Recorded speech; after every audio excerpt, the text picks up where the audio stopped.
അനൂപ് വർഷ, ഒരു വശത്ത് സമാധാന ചർച്ചകളുമായി മുന്നോട്ട് പോവുകയാണ് പാകിസ്ഥാന്റെ മധ്യസ്ഥതയിൽ അടുത്ത ദിവസം തന്നെ ഇസ്ലാമാബാദിൽ വെച്ച് സമാധാന ചർച്ചകൾ നടക്കുമെന്ന് അറിയിക്കുമ്പോൾ, മറുവശത്ത് അമേരിക്ക അവരുടെ സൈനിക സന്നാഹം വർദ്ധിപ്പിക്കുകയാണ്. പ്രത്യേകിച്ച് ഹോർമുസിൽ ഇന്ന് പെന്റഗണിൽ പ്രതിരോധ സെക്രട്ടറി പീറ്റ് ഹെക്സത്തും അതുപോലെ തന്നെ general chief of staff Dan കെയ്നും വാർത്താ സമ്മേളനം വിളിച്ചിരുന്നു. ഈ വാർത്താ സമ്മേളനത്തിലാണ് അമേരിക്ക മുൻപത്തെക്കാളും ശക്തിയോടെ ഹോർമുസിൽ തയ്യാറെടുക്കുകയാണ്, അല്ലെങ്കിൽ പശ്ചിമേഷ്യയിൽ തയ്യാറെടുക്കുകയാണ് എന്നിപ്പോൾ അറിയിച്ചിരിക്കുന്നത്. ഇറാനെ ഏത് വഴി തിരഞ്ഞെടുക്കണമെന്ന് ഇറാന് തീരുമാനിക്കാം. ഇറാനെ അമേരിക്ക നിരീക്ഷിച്ചുകൊണ്ടിരിക്കുകയാണ്. വലിയ രീതിയിൽ തന്നെ അമേരിക്ക തിരിച്ചടിക്കും. ഹോർമുസിൽ ഉപരോധം എത്ര കാലം തുടരണമെന്ന് തീരുമാനിക്കുന്നത് അമേരിക്ക ആയിരിക്കും. എത്ര വേണമെങ്കിലും മുന്നോട്ട് കൊണ്ടുപോകാൻ അമേരിക്കൻ നാവികസേന തയ്യാറാണെന്നും ഇപ്പോൾ നിന്ന് പീറ്റ് ഹെക്സത്ത് പറഞ്ഞു. അതോടൊപ്പം തന്നെ ഹോർമുസിൽ വലിയൊരു നീക്കത്തിന് അമേരിക്ക ഇപ്പോൾ തയ്യാറെടുക്കുകയാണ്.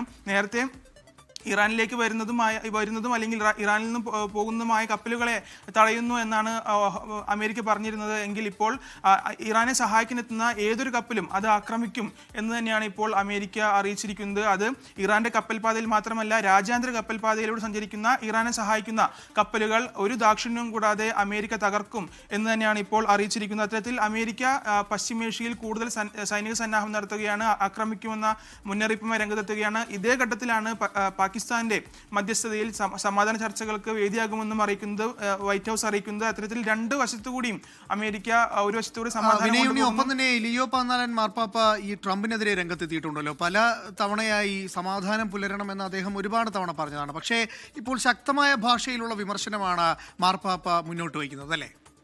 അതായത് മാർപ്പാപ്പ ഇപ്പോൾ കാമറൂണിൽ പര്യടനം നടത്തുകയാണ്. അതിനിടയിലാണ് ട്രംപിനെ ഉദ്ദേശിച്ചുകൊണ്ട് ഒരു പരാമർശം നടത്തിയത്. അത് രാഷ്ട്രീയ സാമ്പത്തിക നേട്ടങ്ങൾക്കായി മതത്തെയും ദൈവത്തിന്റെ നാമത്തെയും കൃത്രിമമായി ഉപയോഗിക്കുന്നു എന്നാണ് ഇപ്പോൾ മാർപ്പാപ്പ ഇന്ന് ലിയോ 14 മാർപ്പാപ്പ എന്ന് പറഞ്ഞത്. അത് കൃത്യമായി ട്രംപിനെ ഉദ്ദേശിച്ചുകൊണ്ട് തന്നെയുള്ള ഒരു കാര്യമാണ് മാർപ്പാപ്പ വീണ്ടും പറയുന്നത്. അതായത് ട്രംപുമായി ഒരു സന്ധി സംഭാഷണത്തിന് മാർപ്പാപ്പ തയ്യാറല്ല, മറിച്ച് യുദ്ധത്തിന്റെ കാര്യത്തിൽ കൃത്യമായ നിലപാട് മാർപ്പാപ്പ എടുത്തു പറയുന്നുണ്ട്. മറ്റൊരു ശുഭവാർത്ത വരുന്നത് പശ്ചിമേഷ്യയിൽ നിന്ന് ലെബനോണിൽ ഇസ്രായേൽ വെടിനിർത്തലിനെ തയ്യാറെടുക്കുന്നു എന്ന തരത്തിലുള്ള റിപ്പോർട്ടുകളാണ്. ഇന്ന് രാത്രിയോട് കൂടി തന്നെ IDF അവിടെ വെടിനിർത്തലിനുള്ള തയ്യാറെടുപ്പുകൾ നടത്തുകയാണ്. ഇസ്രായേൽ അതുമായി ബന്ധപ്പെട്ട IDF നിർദ്ദേശം നൽകി കഴിഞ്ഞു. ഇന്ന് രാത്രി തന്നെ തെക്കൻ ലെബനോണിൽ ഉള്ള ഇസ്രായേൽ സൈന്യം അവിടെ വെടിനിർത്തലിനെ ഒരുങ്ങുന്നു എന്നുള്ള റിപ്പോർട്ട് വരുന്നുണ്ട്. മറ്റൊരു വാർത്ത, ഹോർമുസുമായി ബന്ധപ്പെട്ട് ചർച്ചകളിലേക്ക് കടക്കണമെങ്കിൽ കൂടുതൽ അധികാരം ഇറാന് നൽകണമെന്നുള്ള ഒരു ഉപാധി ഇപ്പോൾ ഇറാൻ മുന്നോട്ട് വെച്ചു എന്ന ഒരു റിപ്പോർട്ട് ഇപ്പോൾ പുറത്തു വരുന്നുണ്ട്.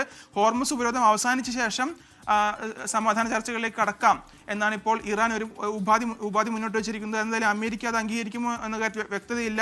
എന്തായാലും ഇരു കൂട്ടരുടെ ഉപാധികൾ അംഗീകരിച്ചാൽ മാത്രമേ അടുത്ത ദിവസങ്ങളിൽ പാകിസ്ഥാനിൽ നടക്കുന്ന ആ സമാധാന ചർച്ചകൾക്ക് പ്രസക്തിയുള്ളൂ എന്നുള്ള ഒരു കാര്യത്തിലേക്കാണ് ഇപ്പോൾ വരുന്നത്. അനൂപ് വർഷ.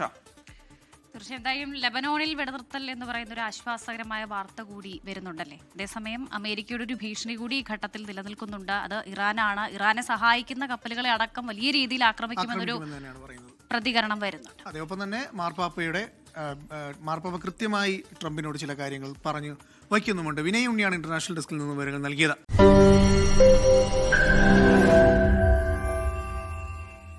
ലോകത്തെവിടെയായാലും ഏത് സമയത്തും 24 വാർത്തകളും ഓഗ്മെന്റഡ് റിയാലിറ്റി പാക്കേജുകളും എക്സ്പ്ലെയിനറുകളും വിശദമായി കാണാൻ ഞങ്ങളുടെ യൂട്യൂബ് ചാനൽ നിങ്ങൾക്ക് സബ്സ്ക്രൈബ് ചെയ്യാം.